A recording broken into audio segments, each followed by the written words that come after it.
Welcome back, everyone, to this edition of Old Try Hard Gaming with me, Woke HTV. You know, they say of me, he does the best he can with what he's got, which I admit is not a lot of talent, but it is a whole lot of lack of expectations. I'm right now I'm 8th in the championship. I'm not leaving Moto2 until I win the championship. Yeah, I'm halfway through this season. I'm in 8th place. I've been going down in the standings. I'm currently in 8th. I dropped 2 more places last race. I was threatening up here for a while, but my goals for Moto3 was to win a championship. I did that. My goal for an individual championship. My goal for Moto2 is to win an individual championship. And then I'll move up to MotoGP. And then my goal for MotoGP class will be to win both an individual and team championship. If I can't carry the team, then I haven't completed the game. So we're going to try to do that. But things are getting harder, and the adaptive AI is no longer adapting to me. So I'm going to probably, before next season, have to reset the AI. Hopefully I'll be able to keep it on adaptive AI, but it adapted to how well I was playing earlier, and I'm not playing as well now. Because they assume you're just going to get better. You're never going to get worse than your best performance. And that's not realistic. At least it's not realistic with me. I don't get better. I'm an old guy.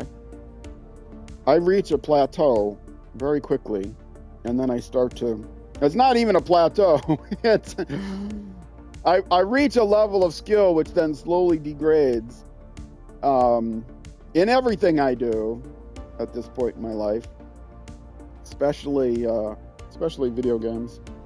Love video games. I still keep doing it. That's why I'm a tryhard, but never very good. And I am playing in arcade mode, if you see in the upper right, just to keep the game fun, because it's full of fun. It's a full playthrough, but a fun playthrough. All right, everything's set up for the next round, so let's get the next round going. Oh, it's a race-off. Oh, boy. I love race-offs. No, I don't. I always pick, it doesn't matter what it is, I always pick mini bike, because this is always on dirt, and the bikes slip out from under me.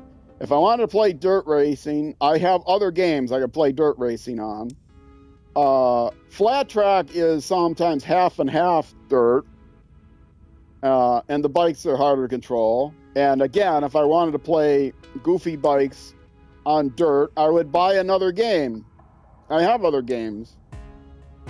Mini bikes are still not great, because I bought a game called MotoGP. I would kind of like to play those bikes, but it's the best I can do. And I can skip the session.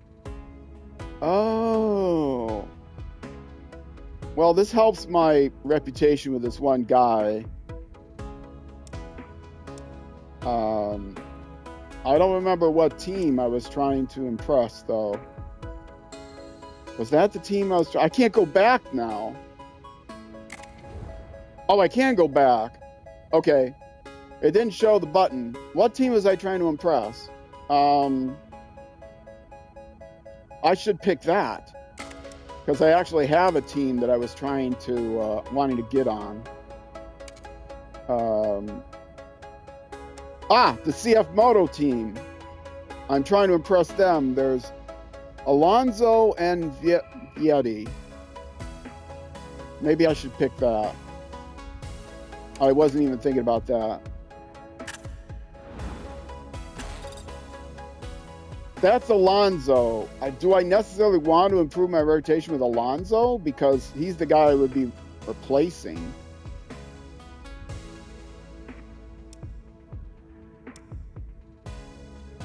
Yeah, forget him. If it was the other guy, maybe he has to recommend me. He's moving on to somewhere else, so he needs to recommend me to... I don't know. Yeah. Mini bike. Start the race. I used to win this all the time before the adaptive AI kicked in. Part because they always start me in first place. I think this is goofy. I don't know if they always had this in MotoGP. I have a feeling this is something they added just to try to, say, hey, we're not just we're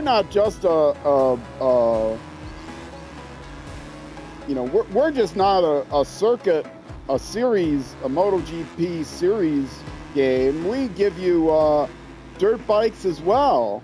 Come play the new MotoGP, and you'll get to drive on all kinds of bikes, even though 99% of it is, MotoGP bikes, which as it should be 100%.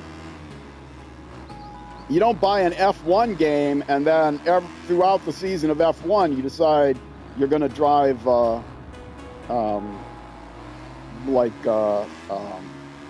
crap, I can't think of the name of it, like scooters. Whatever. You're going to drive VW bugs around a dirt track, VW Beetles on a dirt track or something like that. What is that called? The little small cars you can drive. Carts. Yeah, you're gonna drive carts around. Oh, did I fall? Oh no, I accidentally changed the view. Oh no, I did fall. Okay, let's go back.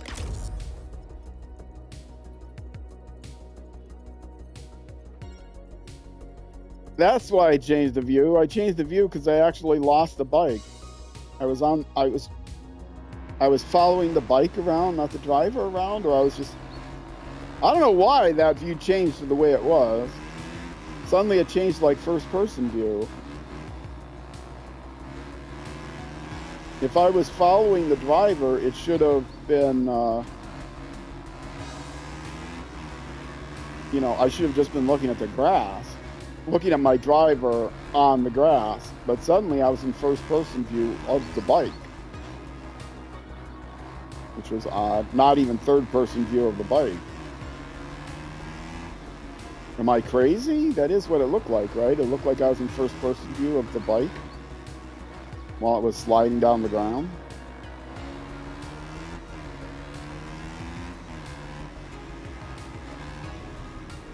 Or maybe it was, I don't know. I didn't see my driver or my bike after I had fallen off. I just saw the road slowly as I was sliding, as something I was sliding down on it.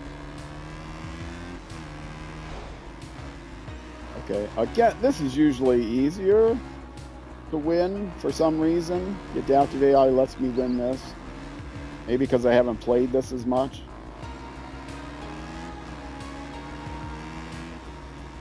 I mean, I haven't necessarily been winning it every time, but it is easier for me to win than a full race has been. And I do allow myself to reset, but only when I fall off. I don't reset just if I have a bad turn or something. Because it's full of fun. And I am playing, as I've said, on the adaptive AI, which has adjusted itself to the best I've ever driven, so it's being more difficult on me. Oh, that's so sad to you, and you don't get to reset. But you do get to knock me over. I had a feeling that was going to happen. No, I'm just going to avoid this bike, hopefully, and not reset back to before you fell off, because you might not fall off again. Flashback, or whatever they call it here in this game. Am I done yet? Yay! I improved my reputation with this guy that makes no difference whatsoever. Yeah, I think it improves your physical fitness or something, I don't know.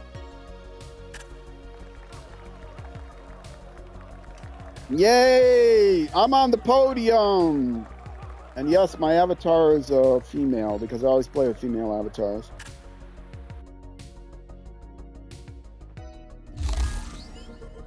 For a bunch of reasons. Yeah, the only thing this does is it gives you new, if you get these points that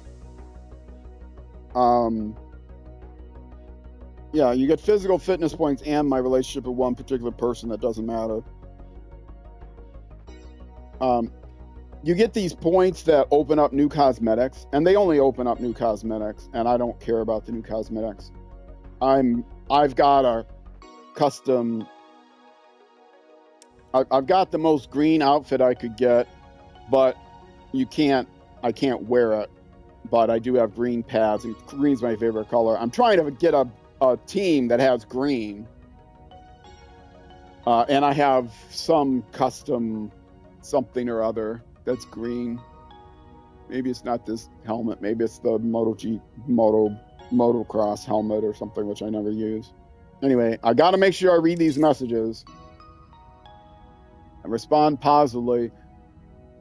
Have you heard Arcade is in CF Moto Aspar team sites? What can I say? If it's true, it would be amazing news. I think some reporter let things get out of hand because the other day I walked in front of a pit that wasn't mine. Seems like everyone's on edge over some piece of news. Maybe they're expecting me to make a false move, but that's not going to happen.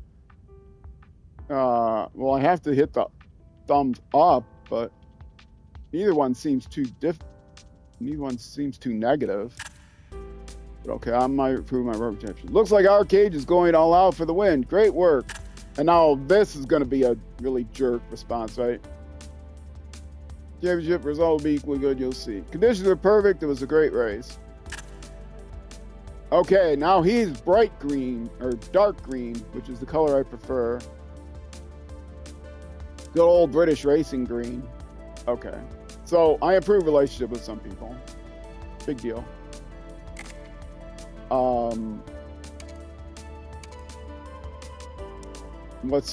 See, my relationship with this guy didn't improve. The Vietti didn't improve. I'm never going to get on that team. All right, let's start the next week. Go to Grand Prix. Yes, let's go to Grand Prix. And for some reason, no matter how many times I select short weekend, it always defaults me back to the long weekend. Why does it not save this? Why does it not save this from the last week? It should default to this, shouldn't it? Since this is the one I did the previous weekend. I have to change this every weekend. And if I accidentally pick the wrong one, I can't change in the middle of the week. I have to just skip the free practices every time. Anyway. No, I'm not going to do free practice. Not while I'm streaming this. I don't want to take 5 years to get through this game. Although I may. Excuse me, Sam.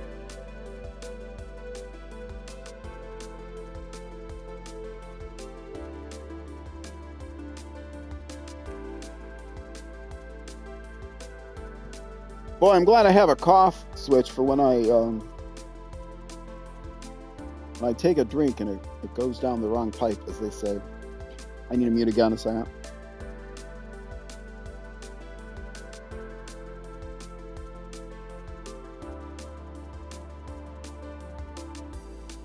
Good morning from Brno.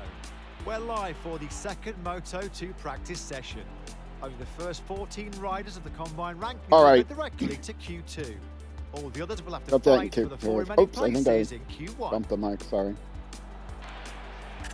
Yes, we're live for the official practice session where things actually matter.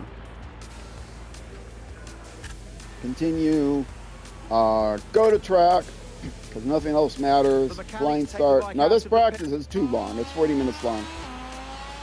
So I take about 10 minutes at the beginning, and then I take about another 5 minutes at the end. And I can't just take my 10 minutes, or can't just take 15 minutes at the beginning, because the AI gets better and better every lap. I, as a human, do not get better and better every lap.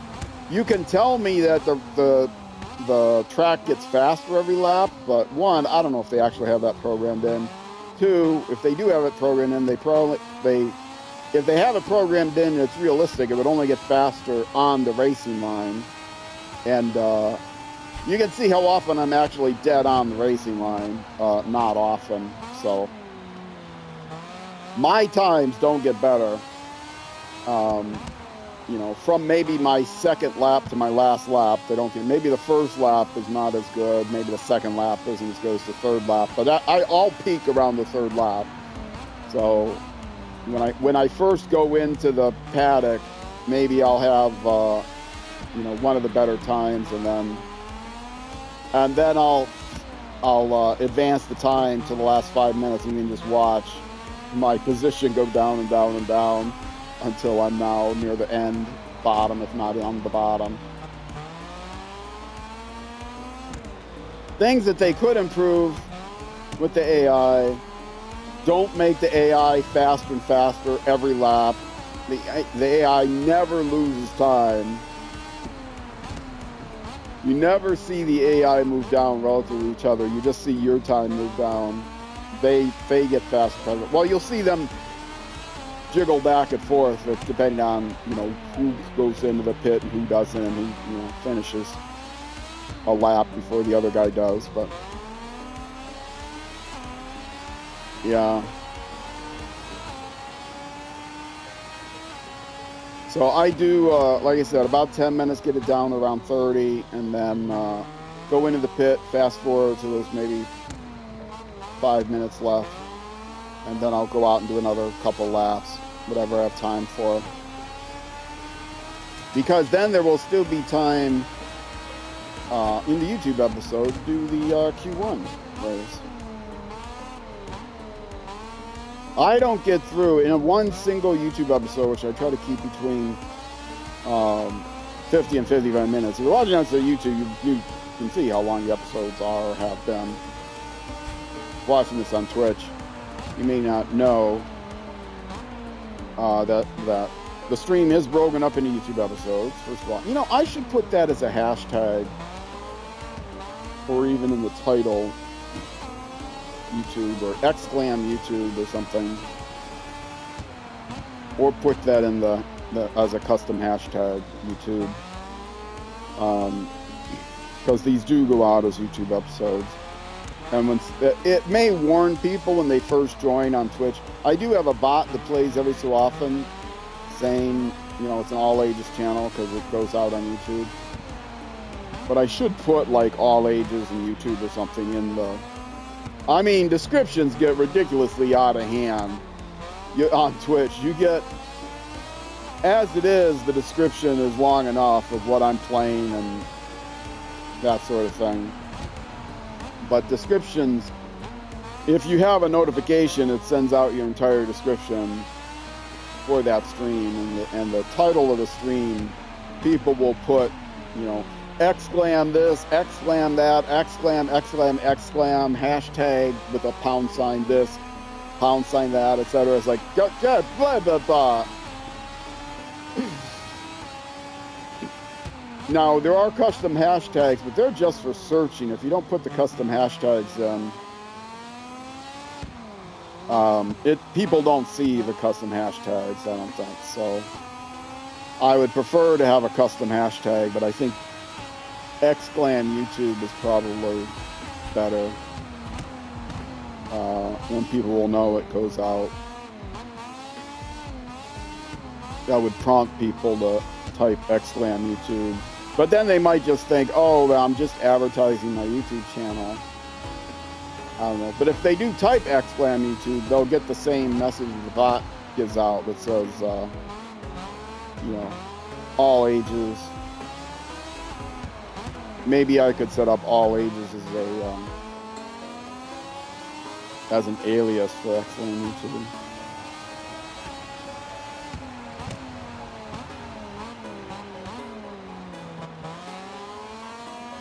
I don't know, maybe all ages is different than YouTube, now that I'm thinking about it. I don't know. I'll have to play with it. I got so much stuff to do to improve my Twitch experience. There's so many more. I have custom emotes. If you don't know, they're called emotes on Twitch, and just emojis everywhere else. I have custom I think YouTube calls them something different too. I don't know what they call them. But I have custom emotes, slots that I can set up. You get more custom emotes depending on how many subscribers, your peak number of subscribers, and those are paid people on Twitch. Your peak number of subscribers on Twitch open up new slots, and I have new slots. The emotes are generally for subscribers, although there are a number of emotes for followers, and I think I have like 5 slots available for followers, and I only have 2 set up. I have so much work to do. The music, if you want to help improve the background music of the stream, and by improve I mean get more music so it's not less monotonous, and that music does go out on YouTube, so it helps either way. Krinklesmusic.com, Xplan Music and Twitch chat, or just look down on the description of every YouTube video. It gives a link to krinklesmusic.com. I am looking for more music, and I should do another community post and put it in put a pinned comment for YouTube. I am looking for more suggestions for songs so that I can increase the soundtrack. I've gotten only one person that's given me a serious list of suggestions. I got a second person that gave me just a list of numbers, which I don't know if they randomly picked them, but they came back within 5 minutes after my asking and whispered me and said, here's the numbers that I think are great. And I can't believe that you actually listen to these songs, these tracks. But it's Krinkles Music, spelled Crinkles. I think that's how he spells it. Krinklesmusic.com, or they spell it, I don't know if he or she. They have 24, and they were on a years-long hiatus after 23. Most of my music comes from their, all of their albums are called Soundtrack from the Box something, and they're Soundtrack from the Box volumes 1 through now 24. I have license to rebroadcast 21 through 24. However, almost all of my music comes from volume 22. So I am looking for suggestions for volumes 21, 3, and 24. And if you want to help out the channel and the stream, both for Twitch and for YouTube, if you go to krinklesmusic.com, you can listen to the albums for free. The albums are all listed there on the main page. I think it defaults you to the music page. Otherwise, you can just tap on the music tab. And you can listen to the albums for free. You don't have to pay money to download them. And if you would, and you want to help out the stream, listen to, at least a significant amount, not like 5 seconds, of each track in volumes 21, 3, and 24, and give me up to 3 suggestions of songs you think would make good background music tracks, and I will take those, listen to those suggestions, and if I use your suggestion, then I will give you credit in some way if you want to. I mean, if you don't, you don't want credit, let me know. But I will give you credit in some way. If you whisper me on Twitch with the suggestions, the default credit I will give you is make you a VIP for a month. If you give the suggestions in a YouTube comment, then the default credit I will give you is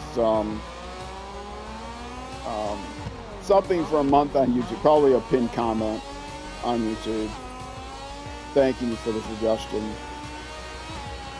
Or maybe a description, something in the description. So, and when I say a month, I mean until I forget to turn it off. If it's a VIP on Twitch, I say a month, and then it takes me many months until I realize, oh yeah, I was only supposed to give this person VIP for a month. There isn't a lot of benefit to being a VIP other than you get a VIP badge. I suppose if I'm going to give you a pinned comment, I should also have an exclam thanks or something. Or add to the exclam music message, which comes up in a bot, and give you credit that way. But I'll also make you a VIP. How's that sound? So I would very much appreciate it. That would be a great way to help out the channel. Obviously, joining the Twitch channel live, twitch.tv/rollcage_TV, or watching the YouTube videos, youtube.com/rollcage or /@rollcagetv. Just watching the videos is great. Thumbing up the videos on YouTube helps. Commenting and chatting in Twitch help a lot. There's things you can do for the channel that do not cost any money, and please don't spend any money on this channel.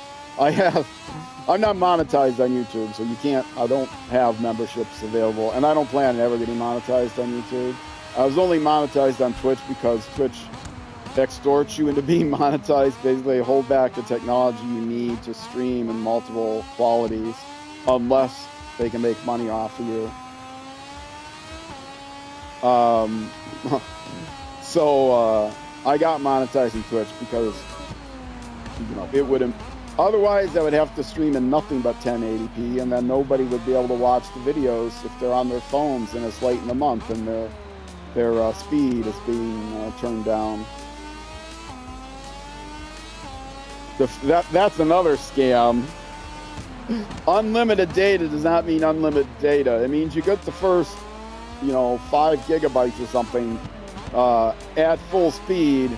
After that, you still get unlimited data, but we crank the speed down. We don't give you, super fast, 5G internet connection. Yeah, we don't give it to you super fast once you get over your 5 gig or whatever it is. We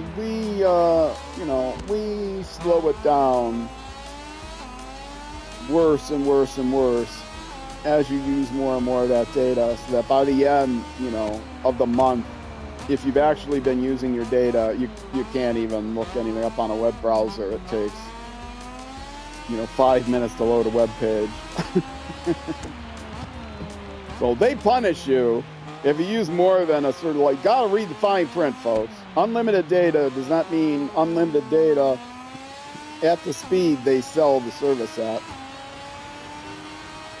Super fast internet, unlimited data, yeah. Those are two different sentences. They don't say unlimited data at super fast internet speeds. It's unlimited data at the speed. Oh, wait, I'm going for way too long. I'm over my 15 minutes. Go back to pit. I'll do one more lap. I'm supposed to go to 30. Return with the images from the 5 session. Where am I at? Well, I'm pretty far down on the list anyway, so it's not going to matter. Where am I? I don't see my helmet at all. Well, let's crank the speed up while I'm searching. Okay, I'm in 7th. Okay, we'll crank the speed up and we'll watch to see how far I go down. And then I'll exit with just a minute or two to go. So I can get one more lap. Okay, now I'm down to 10th. If I crank the speed up any higher, it starts to lag because of all the changes of it has to redisplay my position. Wow, I'm still at 10th. Oh, now down to 11th.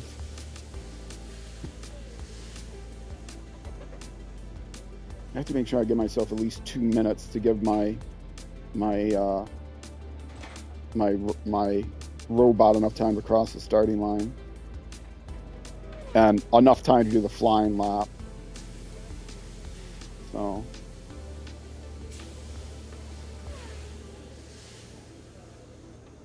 down 12. And you'll see I will not improve above 12.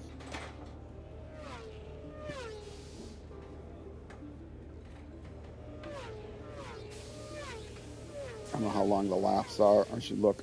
2 minutes. Okay. So it needs to be able to do a flying lap. So let's do it now.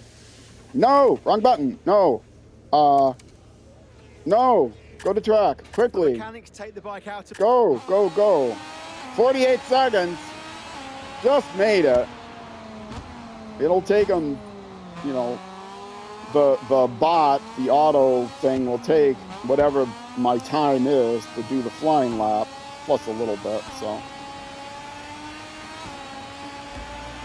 I get to do the out lap, and then I get one, you know, I get one lap once it crosses 0, so this is the way to just get one lap. Normally I don't wait until the last possible lap to do this. I just had to cross the start line before 0-0. But yeah, I can't wait until it's under 2 minutes. Otherwise, since it takes the auto driver 2 minutes to go through the lap or whatever it was. You saw it was down to like 11 seconds or something. I had to cross the start line before then, otherwise I wouldn't get this lap in. Anyway, can I improve my time from 12? I'm sure not. Although, I'm not having a great lap this time, regardless. But the stewards haven't told me yet that I exceeded the, thing. I have to finish in the top 18 in order to avoid Q2. Or in order to avoid Q1. This is really like the qualifier and the pre-qualifier, and then the official practice, and then the Q1 is the second chance qualifier, or maybe the second chance pre-qualifier.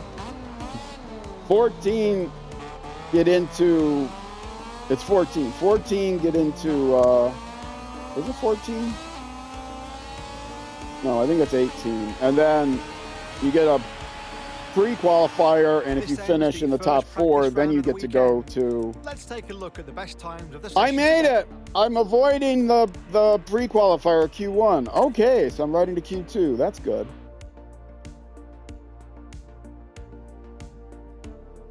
Now, there'll be 18 of us that get to fight for our position. Me is 22. Fight for the pole position, basically. And then everyone else will be shuffled into their Q1 positions, except for the people that don't make it into Q1. They'll just get stuck at the back based on their free practice positions. It's a little complicated. And it took me a while to figure it out. Okay, pre-qualifying 2. Okay. Oh, that's where I'm at.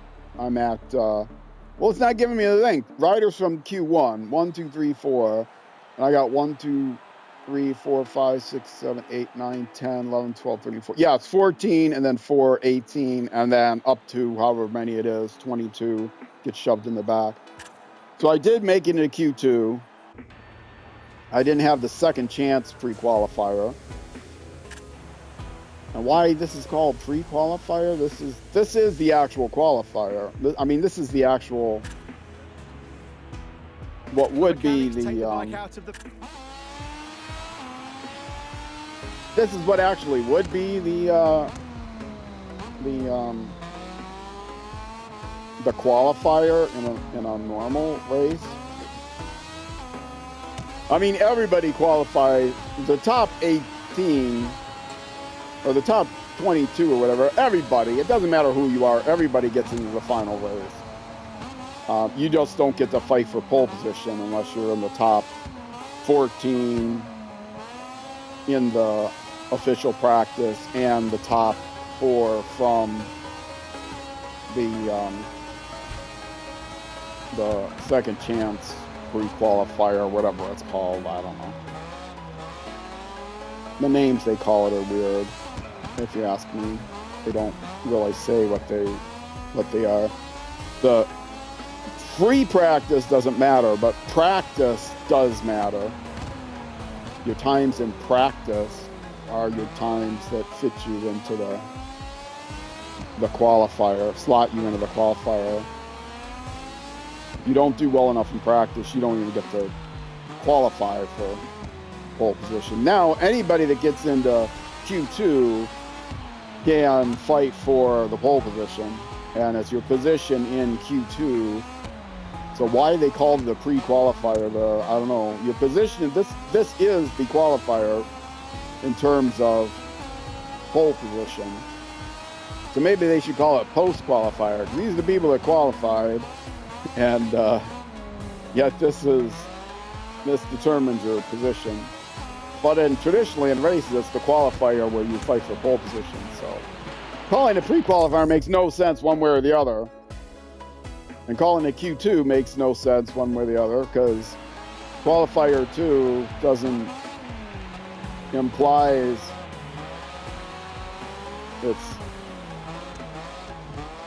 I don't know what it implies. What do the numbers mean? This is the official qualifier in terms of traditionally in auto racing. I don't know what even F1 does anymore, and I never knew what NASCAR does because they're dumb. And they changed recently. I don't know how many years ago, but they changed, so it's actually more like, so they have a season-ending championship, which they never used to have. It was just points for the season. But I guess their viewership was down, so they have a playoffs now. They have a season and then a playoffs. They're only appealing to the American audience. Let's face it, they've always only tried to appeal to the American audience, because nobody else in the world, any other country that's actually had serious motorsports, like Formula One for a number of years, they're not going to watch NASCAR. Now, NASCAR has tried to expand to things beyond, left turn races. Make a left, make another left. Okay, straight away, make a left, make another left. They've expanded beyond ovals. I don't know if they still have cars that can't make right-hand turns or not, but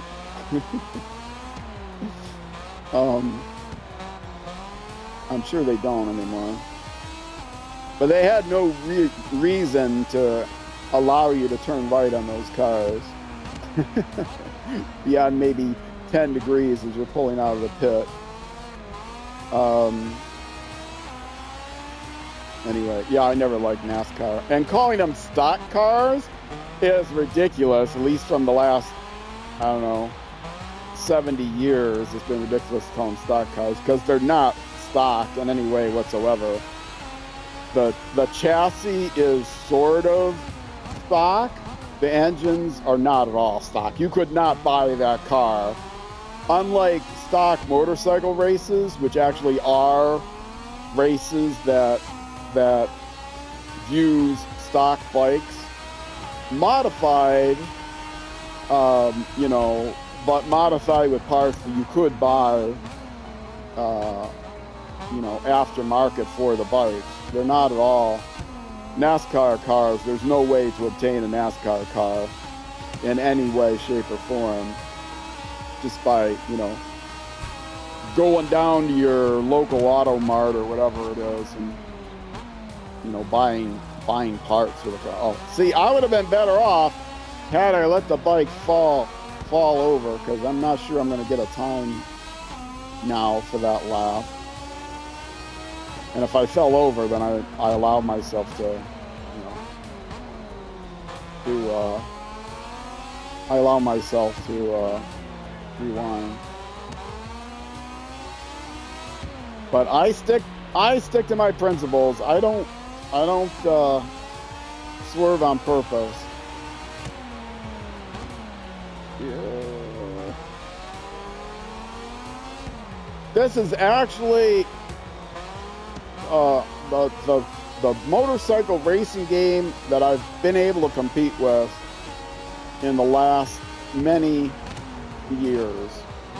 TTL 2, I was able to compete with when that came out, and Ride 2, I think, maybe Ride 3, Ride 4.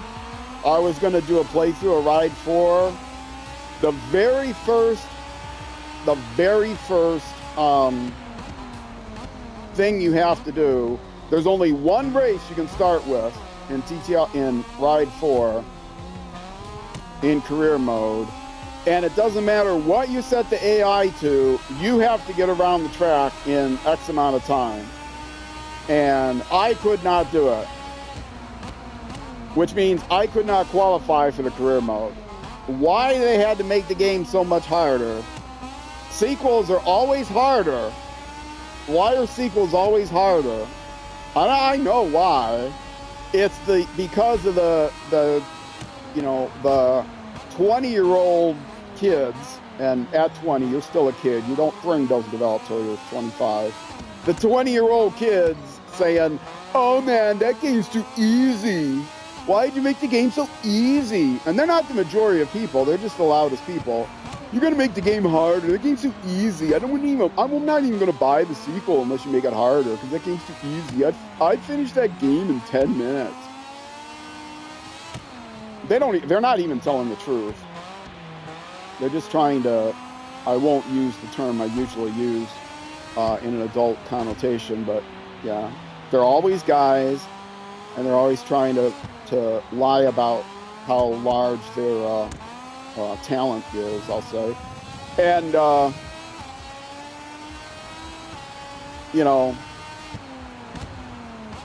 and the developers listen to them because they're the most vocal people. Or they'll look at the content creators who are some of the best players, because all they do is play all day, and they're also young and have skills,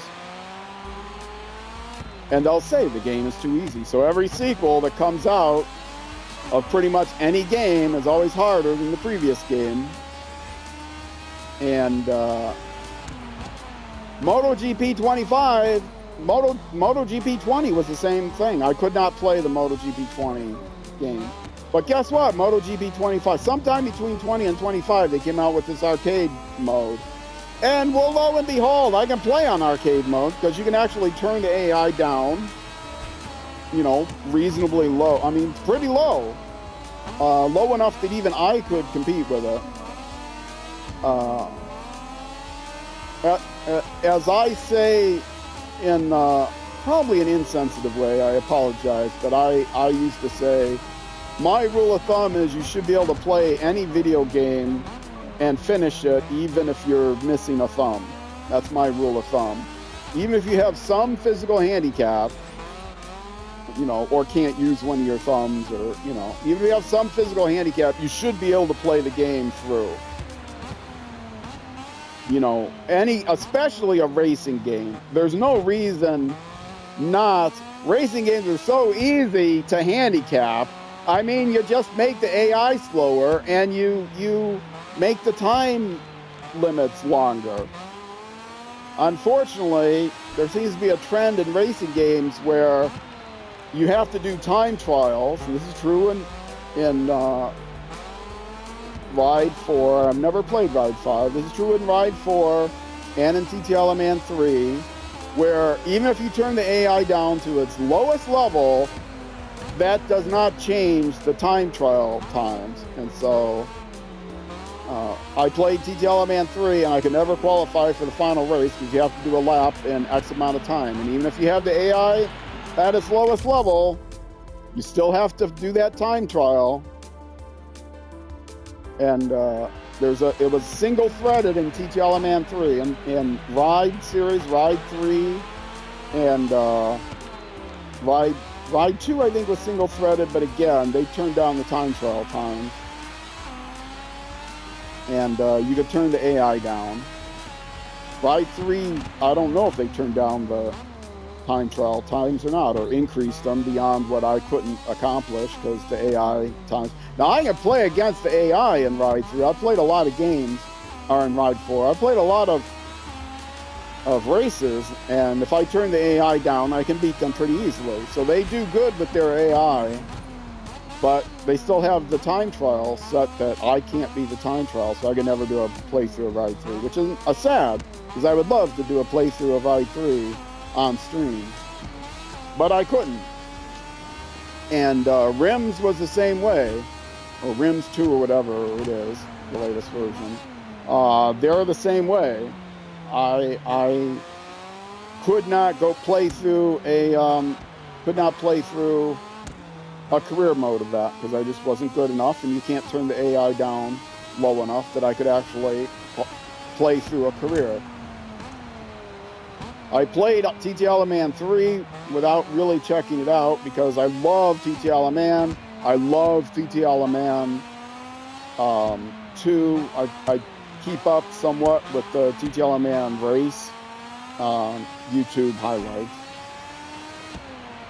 the actual physical race. I've watched KPG Gooner. If you don't know KPG Gooner, he's a great channel to watch if you like motorcycle racing content. He does other racing content too, but he plays through every motorcycle game there ever is. If you like motorcycle racing games. But I'm no KPG Gooner. I don't have the skill for that. And I often complain about why do they have to make the lowest possible difficulty level so difficult and more difficult every time. TTLMan 3 was written by a whole different company than wrote TTLMan 2. And they just cranked the difficulty up insanely high compared to TTLMan 2. TTLMan 2 is multi-threaded. You could play like the junior level or something schedule. They had different schedules. It was multi-threaded. You could always pick different races to play. And it was more gamified than TTLMan 3. There's cards you could use to upgrade your bike and stuff. To be honest, I don't like the gamified, so I like TTLMan 3 better. I like how the bikes handle and stuff in TTLMan 3, but even with everything turned down, like no auto braking or auto steering, but even with everything turned down, the bike handling the most lenient.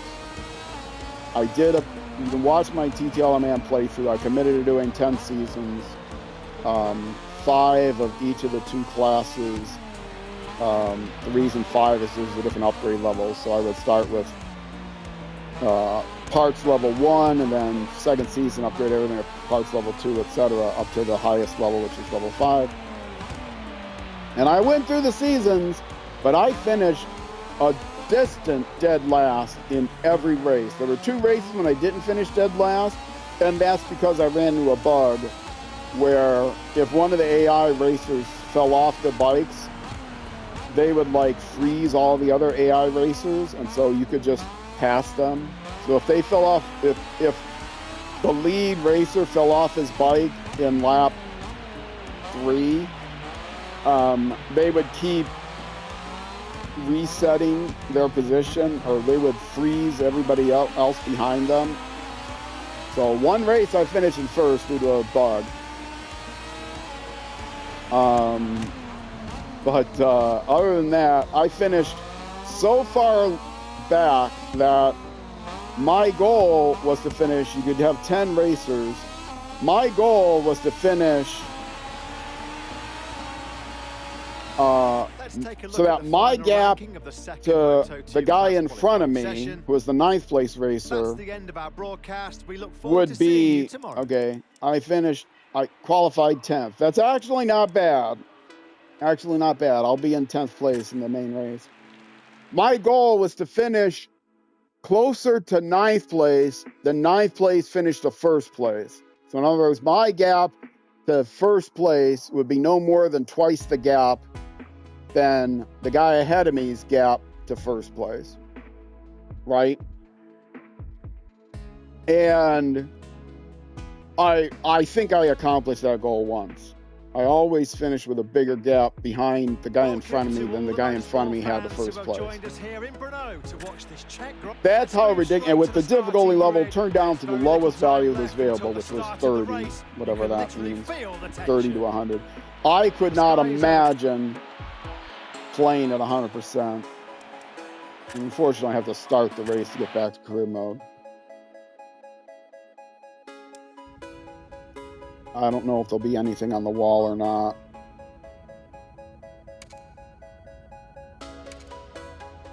I don't think there is. If I go to next round, yeah. And if I pick this, just go right into race, continue weekend, or does it take me back to the paddock? Yeah, I think it goes right into the race. I have to exit out because it's time for my break. Anyway, I complain a lot about racing games getting more difficult when they don't have to get more and more difficult.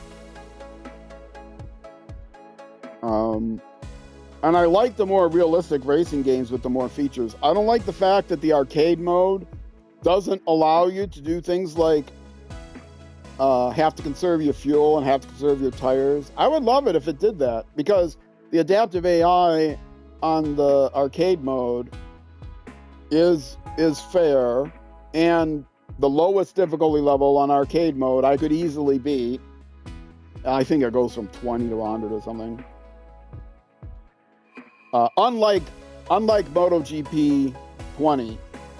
So they definitely learned a lesson from MotoGP 20 to 25, where they made it so that the lowest difficulty you can't compete with. But I can't compete on the sim mode, unfortunately. And it wouldn't be fun, but because they don't let you turn the difficulty down on the simulation mode, and there's other things that I would prefer. I keep falling off the bike on sim mode, but there are aspects from sim mode that I would like to use, like having to pit to change your tires. I think that would be pretty nice. The sky is overcast and yeah, I'm gonna have to exit back. Low, so many...